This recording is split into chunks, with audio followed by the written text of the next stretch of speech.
The election is not just about choosing a new president. It's really about choosing the next supreme leader of Iran. The passing away, the death of Rahim Raisi could create infighting within the conservative camp, could really create what we call factional politics.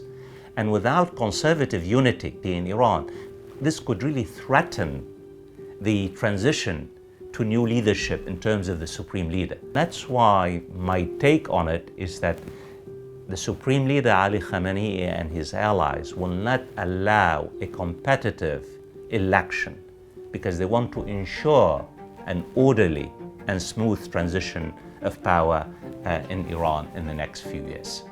Iran is a prime example of the lack of contestation of power in the Middle East itself. In most countries in the Middle East, in Egypt, in Algeria, in Tunisia, candidates are vetted beforehand. It's not like you and I or anyone else can run for the post of the president. You have a committee controlled by the ruling elite that vets candidates. And there's, of course, no freedom of press. The rule of law is also controlled by the ruling elites.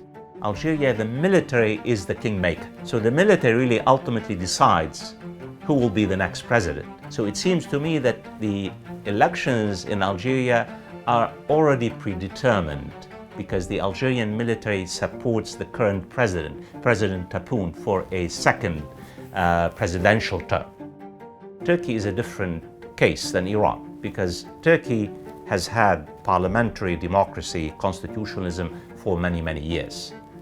So even though the ruling party, President Erdogan, controls the judiciary, controls the press, there's still a major contestation of power. So in the local election just a few months ago, despite the monopoly of the ruling party, the opposition had been able to compete effectively and to contest the monopoly of the state on power. Public opinion matters in the Middle East. Even in the most authoritarian state, the agency of the people matters. Elections help us to understand the public mood, the public sentiment, or whether there is public apathy. That throughout the Middle East in the past 20 years, we have seen the resurgence of agency, the agency of the people. Even though you have prevalence of political authoritarianism and lack of representative government, ultimately the future of the Middle East will be determined by everyday people, by the aspirations and the struggle of the people.